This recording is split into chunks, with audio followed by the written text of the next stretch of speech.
Everyone, welcome to episode 109 of the Lift Free Diet Hard podcast. I'm your host, Andrew Coates, and I get to welcome back Jill Coleman to the show. This is actually Jill's fourth appearance lifetime, I think, on the show. Is it really? I was Yeah, trying to remember. you go with Sohi a while back Oh too. yeah, that was fun. And we were just talking off air about how we're going to actually get to meet for the first time in person at Raise the Bar, which we're both speaking at in February 24th through the 26th. And that is one hell of a lineup. So we're going to plug that in a little bit too. And I'm hoping by now, I hope everybody knows who Jill is, but if you're not super familiar, you're one of the more prominent business mentors in our industry. You've been around, you've been teaching and educating people, training people for a very long time. And you are the founder of Moderation 365 and a lot of other cool stuff. So it's great to have you back. Thanks so much for having me. Yeah, I always love jamming. My pleasure. So we started to talk a little off air, and I said, all right, let's do this on air. You mentioned how, there's been a lot of changes the last few years, obviously with the pandemic, and saw a lot of people forced online or embraced it. A lot of people pushed out of the industry entirely. And I'm also reading a book right now called Build for Tomorrow, and it challenges this sort of identity, this box that we put ourselves in as the trainer or as some of the other things that we do. And I wanted to see what your thoughts about that are, because I think coaches get very fixed in terms of how they define themselves and what they think they can do. So do you think it's important for us to maybe not get too boxed in as the quote trainer, the in-person trainer, and maybe think in terms of a broader way to define what we do to help people, and maybe more as entrepreneurs? So have the floor. Yeah, totally. I love that concept. And, I think one of the things that you learn quickly, and I understand why people attach so strongly to the identity of trainer, because that's where you get your reps, right? So I was a personal trainer for over a decade, working probably 70 to 80 hours a week in the gym. And I loved it. And I think that oftentimes we get into it because we want to help people and we have our own transformation of some kind. But for me, after 12 years of 4 a.m. and split shift and getting home at 9 o'clock at night, I really wanted to do something that reached more people. And so that's when I started Jill Fit in 2010. But I think up until that point, I treated my business like I was a trainer, right? So I was like, oh yeah, now I have an online business, so I'm just going to be a trainer online. And what I failed to miss, or I failed to see, was that I needed a different skill set if I wanted to have a successful business. And, I think there are plenty of probably studios or maybe gyms that teach their coaches or trainers or group fitness instructors like how to maybe sell their services. But when I was coming up, that wasn't a big thing. And so, and I hated the idea of sales, right? I was like, I just want to help people. I just want to get people results. But what I saw when I started my entrepreneurship journey was that actually, if I got better at sales, I could help more people. And I think that's like the misconception, right? Is like they're antagonistic. In my experience, the better you get at selling and the more people you're able to serve through those services, the better everyone becomes. And so, yeah, I think it's easy to box yourself in because that's where your reps are. So maybe you don't identify as I'm a business owner, or I'm an entrepreneur, or I have a digital business, or I'm like, a lot of my clients are like, I'm trying to get them to say that they're a digital CEO. That's a totally different skill set. And if you don't have reps there yet, you won't identify that, right? So even, my clients who've been with me for a couple of years now doing business coaching, they still will say I'm a personal trainer, even though they haven't maybe trained on the gym floor for a couple of years. A lot of people jumped on the pandemic. That was really interesting to see. And they sort of just went gym to Zoom, right? Which is like the 1.0 version. But then like, okay, the ones who are now becoming more successful in this virtual space are the ones who have adapted and really kind of took on the idea that like, oh, I don't know how to do marketing. I don't know how to do sales, copywriting, content creation. It's a totally different skill set. And so the ones who have really dove into it and engaged in those things are now staying online and making so much more money than they ever were in the gym. I see you as part of a generation of trainers that were online coaching before online coaching was the thing, right? You didn't even know what it was. Like, I was just like, oh, really? Someone give me money from who doesn't live here? It ended up being people who knew me in person, but maybe moved away, or I knew from a previous version of my life somewhere, So it wasn't like this big. It definitely is so different now. There's this cluster, and I sort of, I'll say this in the presentation I'm going to do, but I remember coming up as a trainer because I started my career in 2010. So I've been doing this a little over 12 years. And I remember reading a lot of T Nation, who I now write, oh yeah, like the weirdest, so cool. but one of the things I love the most. And I would read a lot of people like Tony Gentlecourt, Dean Somerset, John Romanello. There's a very Sure. long list of these people. And along the way, you come across these other figures in the industry who are successful, who are known as educators, Dr. Jade Tata and yourself. Yep. Yep. And you guys were sort of this unique cluster of people who were doing that online coaching and had these established brands. And for a trainer like me, it definitely felt like, okay, well, there's us versus them. There's all of us on the gym floor. Yep. There's this group of insiders who are very successful, educating everybody, and I didn't understand the path in between. Yep. Now I do. But Yep. do you think that what you guys did back then, because I think to a degree you kind of learned it from that community, Molly Galbraith being another good example of someone Yep. who's in, are we seeing that just that path is just now more accessible and available to a larger group of trainers? Or is there something fundamentally different about how trainers now are building their businesses versus the way that I think your more niche community did, over 12 plus years ago? Yeah. What's really interesting about that was I actually got my introduction to quote unquote digital business from someone not in the fitness space. It was in 2010. I went to my very first conference and it was Brendan Burchard. And Brendan Burchard he's a big name now in like kind of the personal development or productivity space. But back then he was just an internet marketer. And I remember I think someone had a free ticket. And so I was like, well, I don't know what this is. So I'm going to go to it. And my mind was just completely opened to what it could look like. And so I think, we say that it wasn't really out there. It was, but it was in different pockets. It was an internet marketing space. It was in the business space. It wasn't in the fitness space so much. So you ended up seeing like the people I was aspiring to when I was on the gym floor were models, fitness models, cover models, competitors, right? Those are the only people we saw who had visibility, who had influence. And so some of my earliest mentors were Jamie Eason and Monica Brandt and some of these like old school figure. Now they're old school, but back then they were, on the Olympus stage. And so I remember, and then you had small pockets like Alan and Rachel Cosgrove, who I've mentioned probably on this show before, being some of my earliest mentors, and Rachel being kind of a complete 180 from that space. I remember looking for a mentor when I didn't know how to scale this thing. So I just moved online and I started doing online coaching, which is essentially still time for money, right? So I was like, well, I can't take these people in the gym, so maybe I can train them online. So I was getting home from the gym at night at like 9 o'clock, and I was writing programs until like 1 a.m. And then I was like, how do I scale this thing? And when I looked around our space at that time, you mentioned a good amount of male trainers. And I was like, where are the women that I can aspire to have the similar business? And I was like, I don't want to learn from a fitness model. I was sort of done with the competitor space. And also having done it for many years, I was on like 7 magazine covers. I'm like, I didn't get paid. I wasn't like, it was mostly about ego pursuits, which was great. And it gave me a lot of clout early in my career. But looking around and going like, who has the lifestyle business that I want, the digital business, who's making huge impact? And it was Rachel. At the time, she had a book. She was writing for Women's Health. She had a column in Women's Health. And she had a business with her husband, who I was married at the time too. So that was really appealing. And I was like, oh, she's an example of someone who has a business or has the success, quote unquote, success in the fitness industry I want. I reached out to her. I didn't know if she did coaching. And I just said, do you do business coaching? I would love to work with you. And she said, well, how about we just do a call? And for 30 minutes, it'll be $375. And as like a personal trainer back then, I was getting paid like $35 for 30 minutes, right? So I was like, what? Like, how is that even a number you're saying out loud, right? Like, how are you even charging that? And I remember having this moment of like, oh, I can't afford that, right?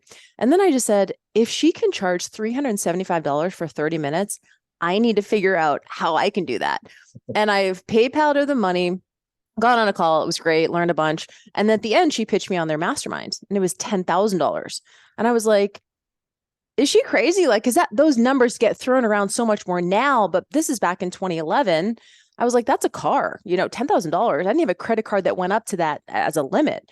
And so I actually launched one of my very first business/fitness programs in order to make the money to then pay Rachel. And so it was interesting to look back and go, wow, her mentorship was paying off before I even invested, right? Like it forced me to come up with a solution in my business to now scale a group offer. Because at that point I was just doing one-on-one. So looking back at that, it's really interesting to look at the trajectory of that. So when Molly and I think we connected in like 2012, 2013, Girls Gone Strong was sort of coming up.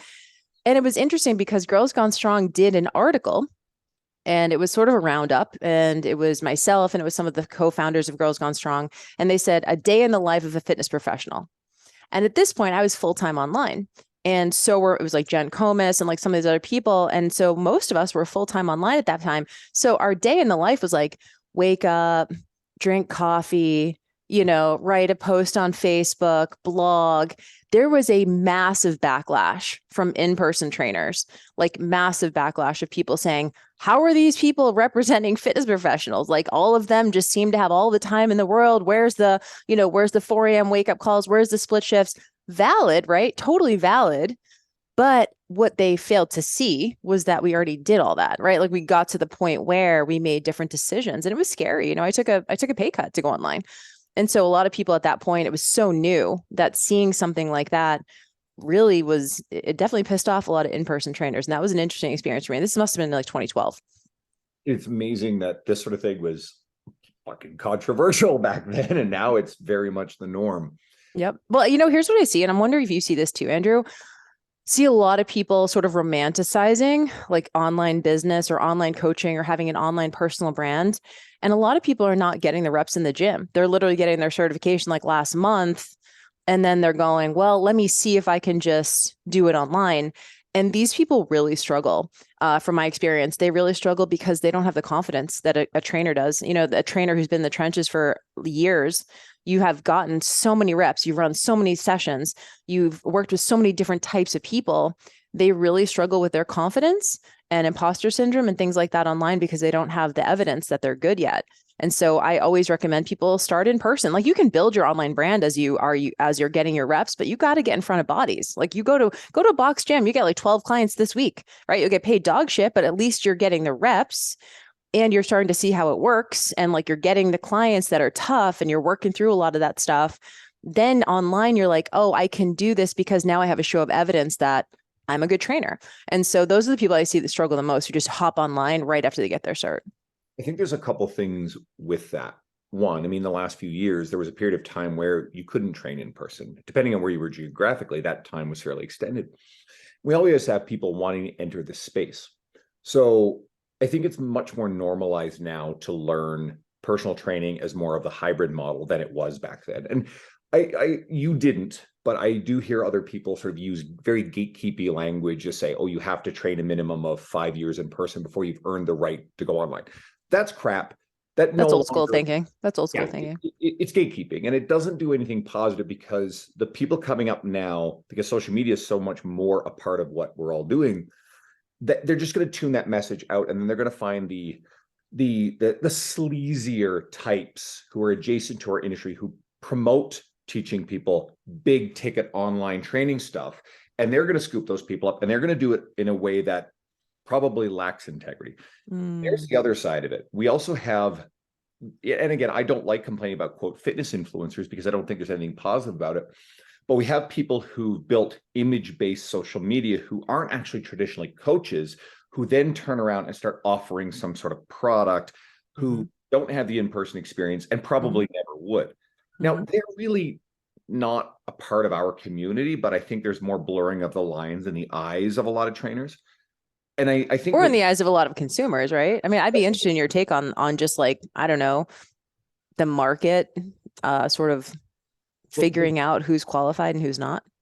And you're absolutely right, because the market ultimately will look at these people and, hey, here's what they look like. I want to look like that. And that corner tends to be fairly good at the marketing side. And unfortunately, it's a bit of caveat emptor, buyer beware, in that I try to encourage trainers to lean more into, if it's authentic to them, a more of a forward-facing brand, build their media, do the long-form content, but actually have a strong social media presence. I've literally been laying out the playbook the last few years as I've done it. And instead of complaining about what the influencers are doing, half the time their followings are fake anyway. Instead, build it for real, be better, don't be negative, don't be bitter about it, don't complain about what they're doing. Do such an appealing job with your media that people will literally line up at your doorstep. And that's my preferred approach to this sort of thing, because we get into this low-hanging fruit of just whining about what other people are doing. And It's such a waste of time, isn't it? I mean, and I get it because I remember feeling that way too. Like looking at someone who I deemed, especially early in my career when I was definitely more susceptible to sort of the comparison trap. I would be like, that person not even certified, or like that person, doesn't even have clients. Like, and it's just, or that person just naturally thin and they just have that body. Like, there's a million ways to police the space. And I do think ultimately I've sort of gotten to this place where I feel like the market will, because here's the deal. Imagine if a customer sees an influencer online, loves the way they look, loves the way they show up, loves their personality, whatever it is, wants to invest with them. Who are we to be like, you should invest with that person? This person feels a genuine connection to this person. I feel like the way social media is now, it's less about followers and more about connection, which I like. I like that we're moving in that direction, that the potential customer is not looking for. And I tell my clients all the time, because, I work with a lot of my business clients are more like, I would say 35 to 55, mostly moms. This is their second career often. Maybe they had something else or their kids are now in school and they want to do this more full time. And so they always wonder, like, I don't have the look, or I don't have that like super like sexy, whatever you feel like you need to have on a visible platform. And I'm like, if you have someone who connects with you, who's also a mom of three, who lives in, the Midwest, who, you've overcome whatever it's you've overcome, and they relate to that, they're not going to go to the 25-year-old fitness influencer who has 2 million followers. There's no personal connection there, right? They're going to go to you. And I think yes, the space is more saturated, but what I love about the saturation, it's really, I think it's more sophisticated, to be honest. And the way that I think about it is the client to coach matching system is the most specific it's ever been. So you mentioned those early trainers, Tony Gentlecore, and I guess John Berardi was part of that, and John Romanello, and some of these people who were writing and they were doing online training early. Back then, you didn't have a lot of people you could pick from. If you wanted to train with someone online, it was like, here's 24 people, right? And that was it. Now you kind of show up and there's every kind of flavor you want, right? There's every age, there's every demographic, any sort of life experience, vulnerability, success, struggle, whatever. And I love that. So that means that the people that you get in and the people you're working with are going to be perfect fits. It's going to be a lot easier. And the customer gets to pick the exact coach they want. And there's plenty to go around. And so I feel like that matching system has gotten so much more specific. We always talk about there's more trainers online now than ever, but really there's more customers online now than ever. A lot of people, because of the pandemic, tried online solutions when they never would have. You hit on something huge there. The biggest obstacle to online coaching when you started, when it was a very, very, there was a tiny pocket of people doing it, is most consumers did not think that this was an option. Hey, if I'm going to hire a trainer, it's going to be someone who's going to spend the time with me one-on-one in person. The idea of hiring a coach online outside of, I think, the bodybuilding world, which I do think is kind of what originated it, because oftentimes bodybuilding coaches would give the meal plans and the programs and the person would do it. But that really only started becoming an option to most people, I would say, maybe 6 to 7 years ago. And Jonathan Goodman's probably one of the major forces in the push before the pandemic. And so when the pandemic hit, John's course was the only game in town. Now there's, of course, everybody else trying to play catch up and do it too.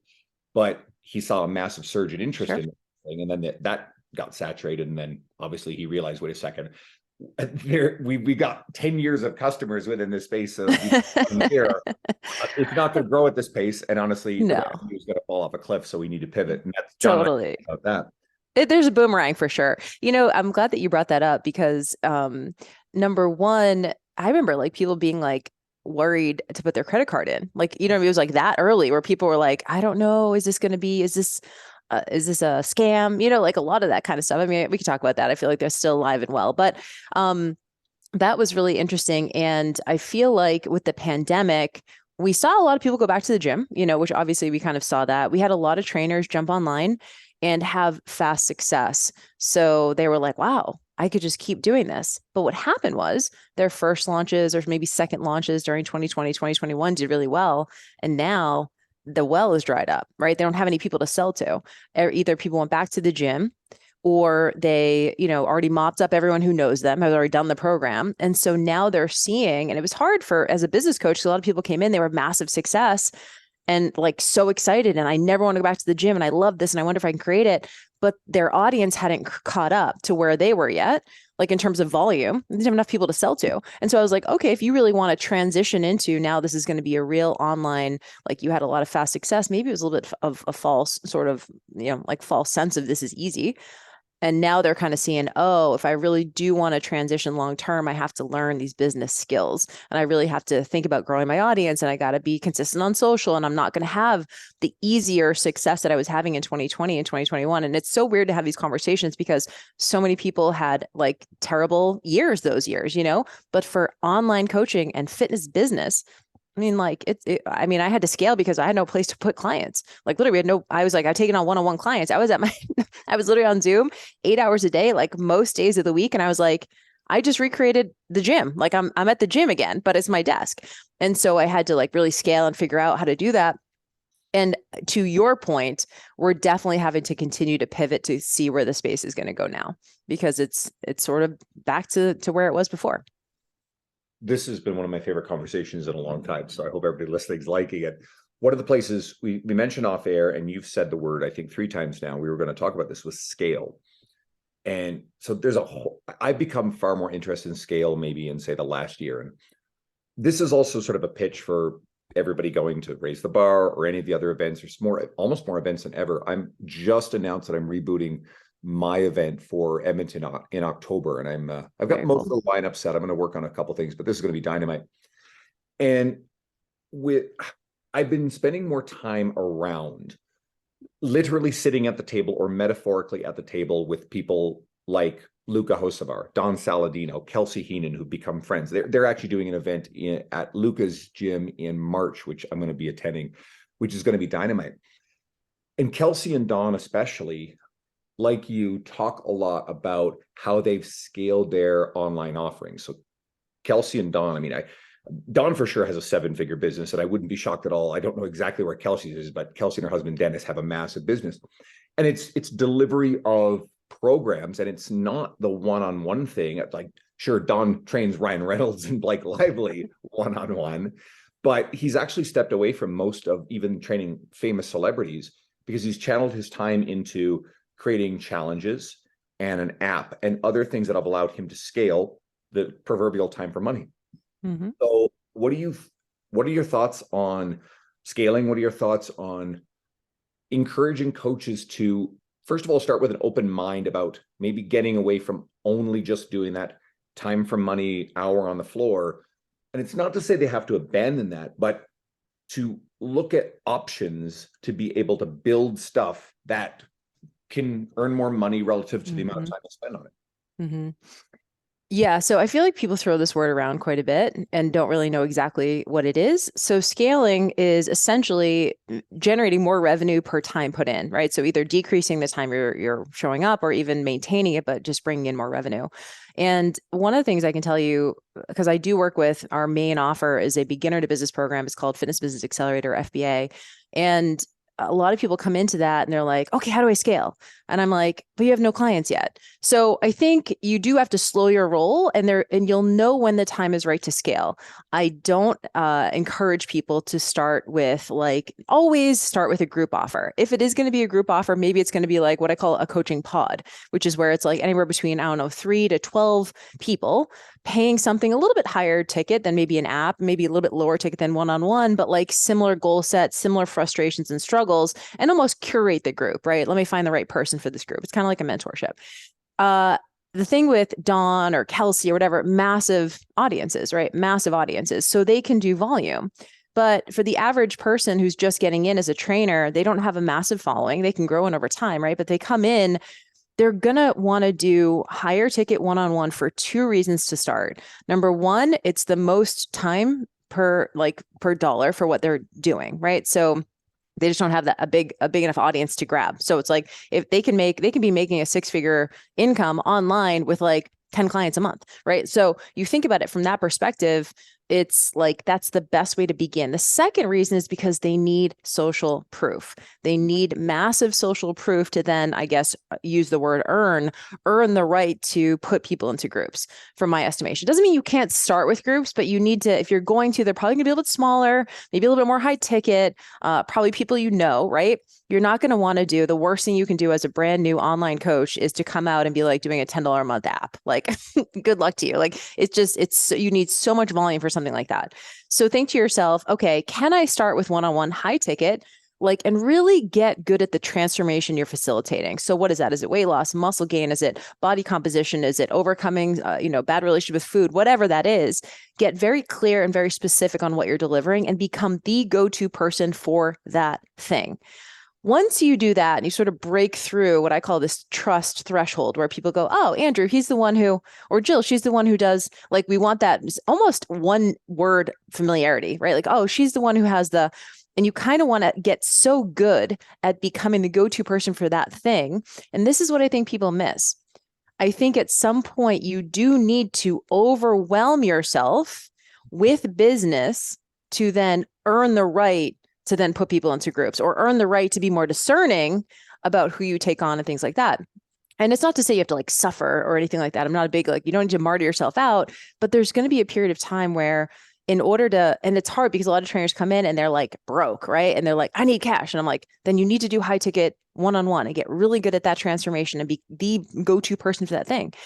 And then over time, you start to see, wow, my one-on-one coaching roster is now maxed out, right? We're at the point where we're overwhelmed to the point where the demand is so high that I can put people in other containers. And so at JillFit, when we talk about containers, we use something called an ascension model. And basically it's a customer journey. You've heard this before, where essentially we want people to start in one place. So if you can picture sort of like a pyramid, the bottom of the pyramid is our like first stop for people. So everything we do at JillFit, literally 80-90% of everything we do at JillFit is trying to tweak that offer all the time. We want as many people at the bottom of the pyramid as we possibly can. We don't even care about the higher ticket stuff. We don't care about that stuff because that's going to depend on how many people we have at the bottom.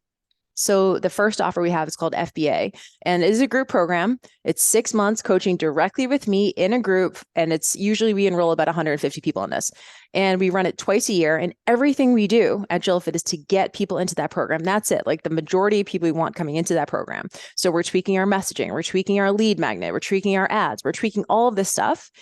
And our goal is to get as many people in that bottom tier as possible. It's a beginner to business program. And then when people have gotten to a level of success or a level of proficiency or a level of revenue or a level of, audience building or trust, then they are ready to potentially apply for the next container. And the next container is a program we have called Legacy. I run it with Shantae Cofield, who's also going to be at Raise the Bar. And she and I run that together. And it's an intermediate plus business program. And we cap it at 20 to 30 entrepreneurs. And so my goal is to get as many people going through the FBA curriculum and then becoming a different business owner. Like that's the key. When we think about scaling, you want to think to yourself, how can I create aspirational steps for my clients to take the next one? Because then it doesn't even become a sale. Like the next level doesn't even become a sale. It just becomes like part of the trajectory, right? It just becomes part of their unique, Kendra, right? You know Kendra? Kendra LaHoo? Do you know Kendra LaHoo? Okay, I thought you did.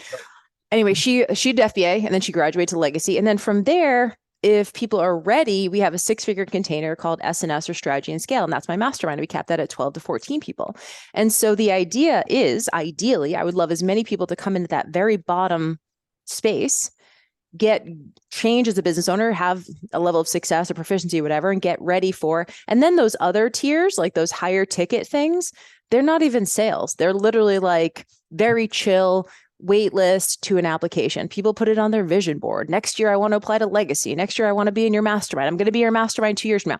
So like those things aren't even sales. So when we think about scaling, it's really important that you have an aspirational customer journey to keep people in your ecosystem for as long as possible. Our goal is that most of our clients will do a minimum of 2 of our programs, right? And we have like low ticket stuff, right? Like beginner, like more self-paced stuff. And that's sort of, we call it the runway. That's sort of like the bottom. But really, if you think about scaling, you have to be Because at some point you need people to stay for longer and you need them to pay higher price points, right? And so those, when we think about lifetime value, we think about longevity or viability of the business, you need to set up next stops for people and give them those next steps. And so I hope that sort of answers the question. That's sort of what we start with. And honestly, when you think about what you have to do day to day in your business, just get people in the bottom.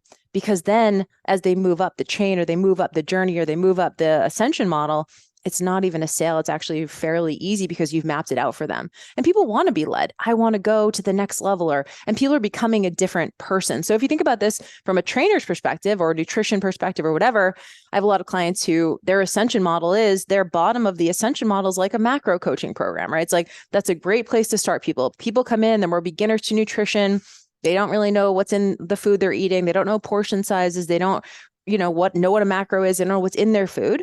And then they start tracking and they start adjusting and they maybe have a goal or maybe they do some diet planning. And then at the end of it, they're like, I don't want to count anymore. So maybe the next rung up would be like an intuitive eating program, right? So you need to give people places to go.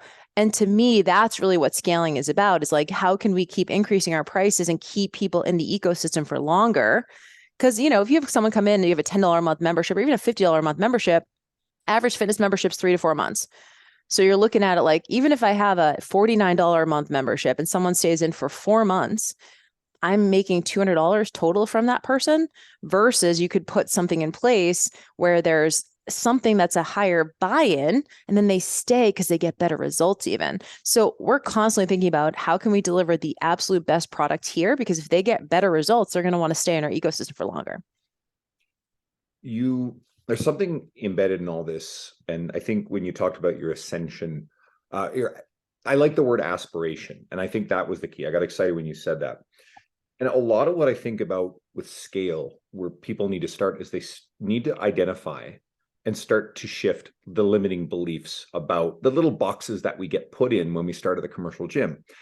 And I think it starts with, and I think your system actually does a wonderful job, is it shows people, hey, here are the options. Here's something to aspire to. And I actually like how you have something, I think it's actually really responsible, and it's not overpromising people with this, hey, you could do what someone like Dawn does. It's, let's make sure that you have the foundation, the fundamentals, but then let's give you something to aspire to that you can work toward that suits you along your journey. And for me, I know, and I find that, like, I'll listen to a lot of audiobooks, and you get these people who are like, well, you should only read a few books, you have to memorize everything. It's like, that's kind of silly. But I like being exposed to a lot of different ideas, and I let them just kind of like seep into my brain. And sometimes I know when I'm ready for a mindset shift. And one of those things is looking for media, books, and be around people who are just thinking, as I said, larger scale. And then I'm assimilating those pieces as I'm ready, as they fit me authentically. Yep. But it's rooted in discarding beliefs that I had and the identity as I'm just the on the floor trainer, because now I'm doing so much more than that.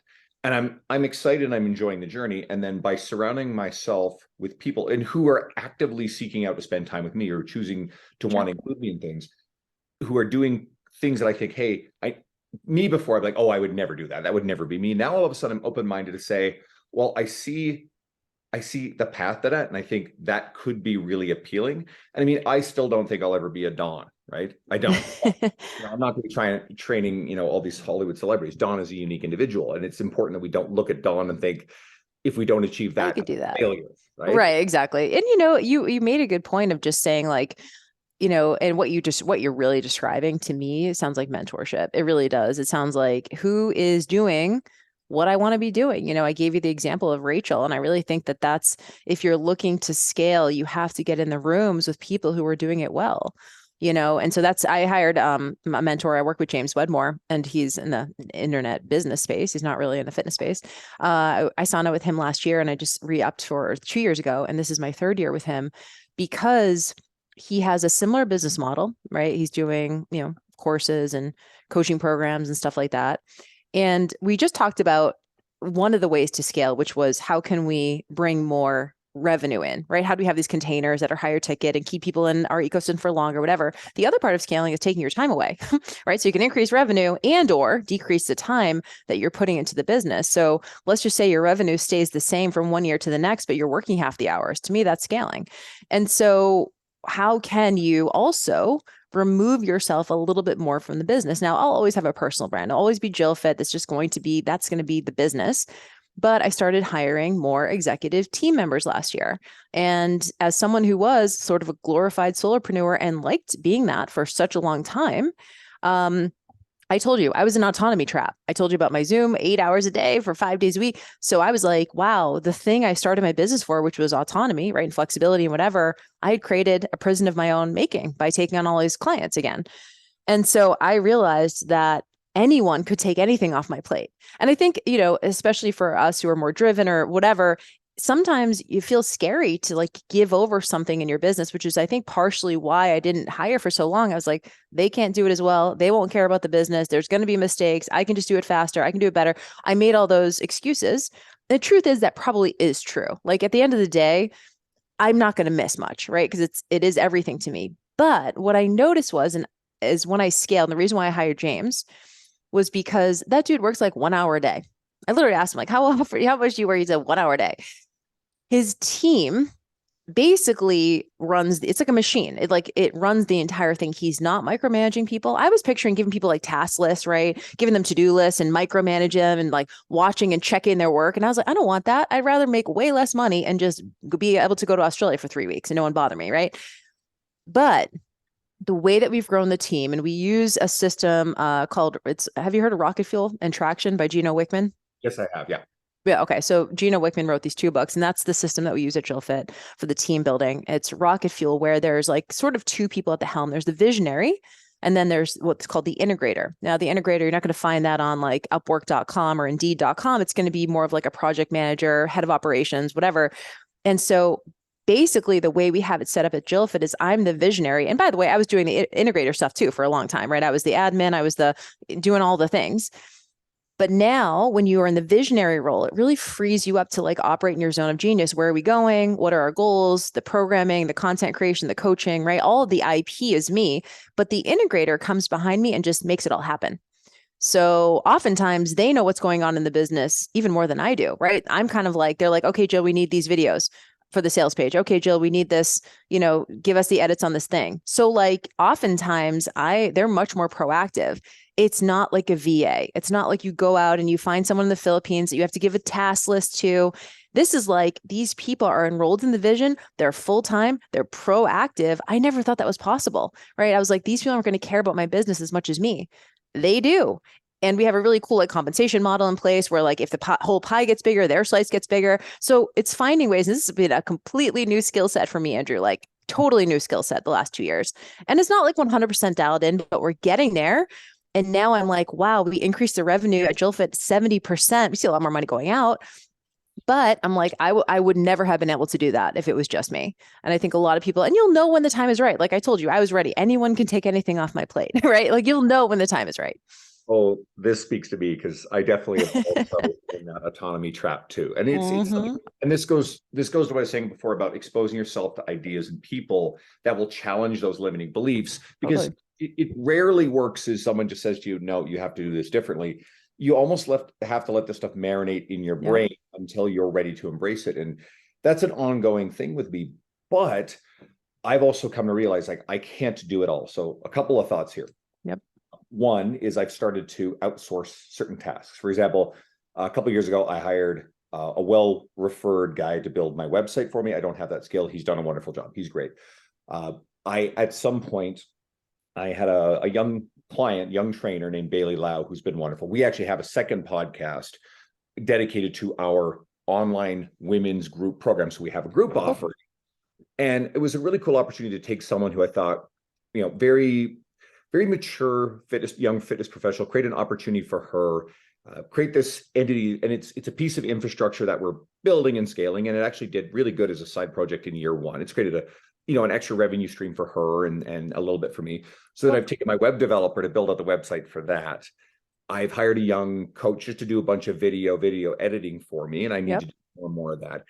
And I'm starting, a friend of mine does really good apparel work. So I had him do some apparel stuff for me. Cool. And I've gotten open to the idea of using other people who are very skilled instead of trying to do all these things that I don't have the time or the money Bandwidth to do it. bandwidth for doing it. Totally. So, and it's part of the process there, but I definitely got this block about hiring employees. And I think we also get this idea too that, well, you're hiring employees, you're hiring other trainers to work under your umbrella, which, as you said, we're worried about the level of quality or what if they leave and all this stuff. And I also don't necessarily think that hiring other employees is for everyone. I really don't think it's for everyone, but I think we have to start looking at it as this is an option if we want to scale business. The other thing I was going to throw in there that you're welcome to put some thoughts out there, but I just want to sprinkle it in because there's a lot of chatter about it, is we probably need to keep an open mind about Chat GPT, the AI, that's going to blow up. And I know Alex Hormozy did a really thoughtful video about it. Jonathan Goodman just did a video about it. It will affect our industry in a fairly significant way as time goes on. Yep. And a lot of people might be afraid, well, it's going to replace trainers. Well, no, it's actually going to be a really good way to scale your ability to create content. And you will have to spend your time on, as Alex says it, quality analysis over the whole process. So you're welcome to share your thoughts on that, or we can just know that as something people need to be more alert to. Yeah, I mean, it's on my radar for sure. Shantae did a pretty in-depth podcast episode about it as well, which is great. And I think that you have to embrace this, like everything else that you embrace as the space changes, right? I think it's just like you pivot, you iterate, and we're going to see the people who are willing to figure out how. And at the end of the day, I don't think it's not going to take your job, because people are always going to want to connect with people. So that idea that like, oh, this robot's going to do my job better than me, they might actually write better copy than you. Like that's that's a real thing. But that does free you up to do the things that don't scale, to be the personal connection, to be on the Zoom calls, to have the conversations, right? To be in the DMs, like to actually have a real face-to-face conversation with somebody. So that kind of stuff is not going to scale. Now, I will say with the business stuff, what I would encourage most people to think about, and this is a massive problem in our space, I feel like, which is that most people are not managing their energy well as they grow their business, right? So for example, when I told you the first 2 years at Jillfit, I was still working in the gym full time and get home from work at like 8 or 9 o'clock at night, then like write programs, then blog. And I was doing essentially 2 jobs, right? It's unsustainable. And I feel like, especially as trainers, there's a lot of, I feel like, lack in our space, like a lot of just sort of scarcity in our space, especially in the gym business, right? Gym owners are worried that trainers are leaving and taking their clients, and trainers are worried that their clients are leaving all the time, and they're going to have no money and all these kind of things. And that's certainly where I was. And so we take on more because we think if we just work more, we make more money, which to a certain degree that does work, right? Okay, I'm taking more clients, I make more money. And it's nice having some resources that you can put back into it. That's what 2020 did for Jillfit. It's like, oh, we have a shitload of resources now that we can now put into hiring the right people and spending time and afford to take a step back, take 2 steps forward. But you have to think about, what is it costing you as a coach, a content creator? This content creation shit is a different way of thinking. It's a different way of working than being in the gym, just seeing clients, right? You need time. I call it time padding. It's not the 20 minutes it takes to write a caption or, a post. It's the time around the time to think and to listen to books and all the things that you were talking about. And so really, it's not about time management. It's about energy management. I can tell you from a scaling perspective, because part of scaling is just we have more butts in seats, right? We just have more people in our programs that need attention. I am so what's the word? I'm so I can't think of the word, but on needing to be present and protect my energy all the time. So I do weekly calls with my FBA group. Those calls will go 2-3 hours every single week. Every single week they go 2-3 hours. It would be a disservice to them if I came in drained. I can't. I absolutely cannot come in drained. And so this is where you get to where are my energetic leaks as a business owner? So for example, if in FBA, we have a weekly call on Tuesdays and someone DMs me a quick question in between calls, I don't answer that question, not because I want to be a dick or anything like that. Number one, it's hey, we meet every single week. So this is a great question. You can wait till Tuesday, right? Nothing is that immediate. And the second thing is that's a tiny energetic drain. It's one thing, right? I could be oh, I'll just answer it real quick. Not a big deal. but over and over and over again. And then before you know it, I have half the group DMing me between calls, right? And so it's that those small energetic leaks. And Brendan Burchard is like really good at this. He talks a lot about focus and presence. It has become so much more important to me as I've scaled to like really protect my energy, not because I don't want to be giving and all that kind of stuff, but like it would be massively unfair to my clients for me to show up drained to our containers, for me to be irritated, resentful, all annoyed, right? Impatient on these calls. I've been on calls with coaches that are impatient. That's the worst feeling. Or they, make their people feel bad for asking a question or whatever. I show up to these like fully present. And part of that is having team to answer emails and to write sales pages and to draft sales emails and all the stuff I used to do. I still come on and put my like last 2 cents on it, right? I'll still like sprinkle my own stuff at the very end of it, but my team gets our stuff to like 80%. And that takes so much off my plate so I can show up with the client facing things that no one else in the business can do. This is essential. I mean, every trainer, even if maybe you're not at the scale that you're describing, every trainer still needs to manage the simple things like your own workouts, your sleeping, your nutrition, because there's a big difference in the client's experience one-on-one in front of you. And that's been important to me for years. I know lots of trainers who actually struggle with, honestly, alcohol, right? They have lifestyle stuff with that. And I mean, I got a couple of buddies, they both traveled to see me speak at the IFCA event, and Lane Norton, Jordan Syatt, and Bedros were all there. It was a really cool event. And these two guys in particular have had pretty dramatic turnarounds in what's going on with them because they're open about the fact, one in particular really brands around it, but just kind of getting the alcohol out of their lives. Mm-hmm. And it's such a drain. It's a massive drain. It skills everywhere. And then you're really talking about a lot of boundaries and a lot of different things. And I recently had a post and I tagged Sohi in it and Dr. John Berardi. There's a handful, Molly Galbraith. And there are people who really forward-facing show and live the boundaries that they place around how much access people have to them, like you described. Some of them create a lot of media, like Brett Bartholomew. There's a fair bit of media around how he, building your value system and all these sort of things. And I actually want trainers to pay more attention to it because I know for me, a lot of the things that resonate with me are the things that I'm kind of up against the edges of, which is something I'm up against the edges because I spent the last 3 years leaning hard into Instagram, building that while writing exploded, while doing all this stuff, while coaching full-time, building online stuff. And then all of a sudden public speaking stuff erupted at the same time. So my ability to respond to everything, it really pushes my limits in terms of the mental energy that it's exactly as you described it.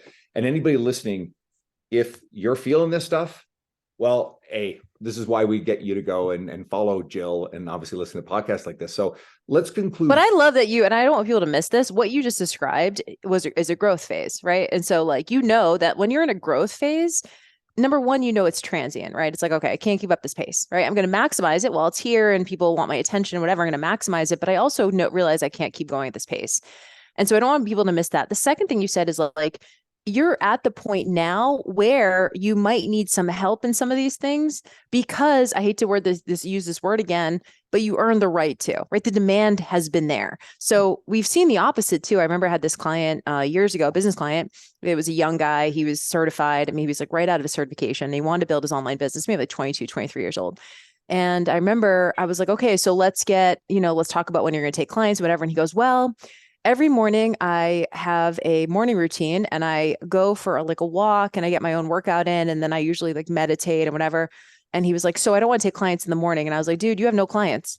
You just take clients whenever. Like you can't be that picky, right? So I do think that there is this time period where you do say yes to everything. Like say yes to everything. Don't be discerning at all. Be like, yeah, let me try that. I'll be there. Sure, I'll show up. Like, don't be discerning. Just say yes, because you're going to learn. Number one, you're going to learn so much as a result of that, right? Like, yes, I like doing that, or, oh, I don't want to do that again, or, oh, I want to do more of that. But the second thing is you will increase demand to the point where you can put boundaries in place because they're warranted. What you just described is like, this is blowing up. This is blowing up. This is blowing up. Now I really have to get discerning. Now I have to figure out a solution for this. But Shantae always says, she goes, don't worry about being too rich until you're rich. And I'm like, yes, it's like the best thing to remember. Get to the point where you need to figure out a solution, right? Get to that point. Get to the point of success before you need to figure out a solution. I got a buddy, and he said this, and I love this quote. You get so many young trainers that are worried about burnout, and I know that's kind of a thing now, more the Yeah, millennial or yeah, the yeah. younger. You and Right. I are just a tiny bit. We're Gen X, Yeah, a little older. a different mindset completely. But with my buddy said, don't worry about burnout. Worry about not starving, Right. right? And First. that's Yeah, the right. Like point here's the where thing, you can always go back, right? You can always say no, you can always turn down clients, you can always put boundaries in place after the fact. Don't worry about being too rich until you're rich. It's so good.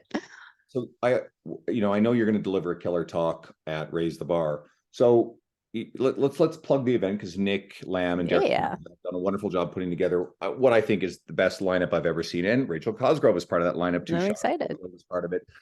So why should people come and see us all talk there? And I love this because honestly, live events are what I consider to be a 1% action, meaning so many people don't go. And what I've experienced, and I host like about 7 live events a year myself, and then go to them, obviously. And to me, my business trajectory, and I think you did a post on Facebook like last week or the week before about like nothing has been more impactful for you than live events. Same Yes. thing. Same thing. All of my best entrepreneurial friends, all of my business partners, I've met at live events. Danny J and I have our podcast together. We met at 2013. We were both speaking at the same event. I met Nagar Fanuni, Jen Sinkler in 2012 at our yoga retreat. We went on to do $250,000 in our live events for Radiance retreat. After that, all of my sort of closest business, Shantae and I are now business partners. We met at a live event. And so I do think it's so rare that people come because it's so easy to not come. You know what I mean? Like, oh, I got to get childcare, which I don't want to put like, I do think are valid, quote unquote, excuses, but especially if you're an in-person trainer, right? You're losing whatever money you had, whatever clients you had coming that day. You don't get that revenue. It's childcare, it's travel expenses, it's accommodations, it's the ticket, it's all of those things, but it's all so worth it. And that's why I always, when someone makes the time and makes the effort and shows up, to me, that's everything because I'm just like, it's so easy not to come. It's a 1% action. But what's really interesting about it, and I'm sure you've had this experience, it's one of those things that if someone's never gone to a live event, they don't see the value. But the second they go to one live event and have a great experience, they're like, oh, I'll never not come. It's just one of those things that it's so much easier to quote unquote sell coming to the live event after you've been to one. Then you're like, oh, I get it. And yes, I will never not be in the room again. And so if you're on the fence and you're thinking to yourself, well, I'll catch the next one, be that 1%er person who's going to figure it out because it will be worth so much more. And it's not even about the talks are going to be great. It's going to be about the connection. It's going to be about the networking. It's going to be about everything that happens not during the talk that you're going to leave feeling so filled up, so excited to go back to your business or to your clients and deliver massive value to them because you're in the room with people who are movers and shakers. Here's the thing. If you live in like, a small town, you probably don't know anyone doing what you're doing, but you get in these rooms and you're like, wow, everyone understands this language. You feel so connected and you're going to meet people that Danny J and are still business partners. We're like 11 years later, 2 million downloads in our podcast. Like it's massive opportunity, but you have to be open to it. Everything you just described. Nothing has ever So been good. impactful on my career. And I didn't set out seeking public speaking opportunities. I just started showing up at these events. My first one was a Kansas City Fitness Summit 2017. I met Yep. Sohi there, Yep. met so many great people. And I just kept going to these events and going to these events. And then I meet, and it's not even about meeting the people who are speaking. It's No. about the person who's just like you on the same journey, who these people have inspired me with the cool stuff they're doing. It's broken me out of my comfort zone, out of rigid box thinking. And then something really weird happened. If you do aspire to this, I remember that first event, I met two guys who became friends of mine, added them to social media, my friend Tim Art, and my friend Jeff Aker. And turns out each of them hosted their own event. Tim, an event in Spokane. So I went in 2018. And Jeff, the NSCA Provincial Clinic here in Alberta. Cool. So I attended each in 2018, each in 2019. And then come the next time after the pandemic blew through, I had my media blown up. I've been running for a whole bunch of stuff. And each of them asked me to come and speak at their events, which blew the doors open to a lot more invitations. Raise the Bar last year. I attended because this is a dynamite lineup. I got to know Nick. I got to know Derek. Nick had me on in his online virtual summit. And I put myself in a position where there's a very limited lineup and a lot of people were begging to get into this. And I was one of the first people they said, we need to have you here. I went Cool. down, I immersed myself in it last year. Go to these events, not because you're being transactional and thinking, Yes. don't ask where I'm rebooting my event.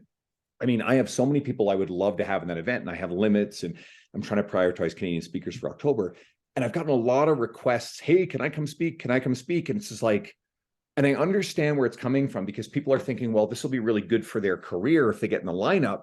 But it's like, but is it actually what's going to be the best thing for the event? The best thing for you is to show up, meet people, immerse yourself in it. Don't think about the status you'll gain from speaking the event. Think about just the interpersonal connectivity and the benefits. So, guys, But you can't go with that, right? Like you can't go with the idea of like I'm going to meet the person who's going to who's going to skyrocket my career. That's not how it works. When you said use the word transactional, that's exactly right. I think a lot of people go into these events going, "Oh, I hope I meet like you said the speaker. I hope I get to, because you follow them online or whatever and you kind of look up to them in some way shape or form." I remember like first time I introduced myself to Rachel in 2009, I was like shaking. Like I was like, "Oh my God, and now we're like friends. We go snowboarding together and stuff like that." But like, it's one of those things where you have to go in looking at it as a long game. It's not just you go to one event and you're like, oh, it didn't produce $1 million. Then, you're not going to go back to another one. You have to look at it like being open to where could this potentially go? And it's not like you meet someone, you're like, oh, let's start a podcast together. Let's do this thing together. It's like you meet someone and you start following on social and you start, talking to them, in the DMs. And like, it's just this more organic development of a relationship. Shantae and I have our program together now, but we met for the first time in 2018 at a live event. And then I invited her to speak at one of my events. And then we ran our first event together in 2019. And then and then over time, it was like 2020, this pandemic, do you want to do this thing together? And now it's a massive piece of both of our businesses, but that was what, 4 years, right? And so you can't be like, is it time yet? Are we making $1 million yet? It literally needs to be long tail relationships. That's the only way it works. And organic relationships, I will say. Because a lot of people that in the fitness industry you assumed that you would connect with and you just don't vibe with. And it's not a bad thing, good thing. They're some way, you're some way. It's just more like, oh, we're not going to probably, create something together. Maybe I'll have my podcast, but it's not going to be a massive fit. And you have to be open to that too. And just be like, cool, who do I organically connect with? Who would I love to hang out with? And then just, be normal human. Don't try and be like, how can I add value? How can I speak at your event? Like it's too transactional. Like you said, you have to have a long tail relationship. You and I agree on this philosophy perfectly.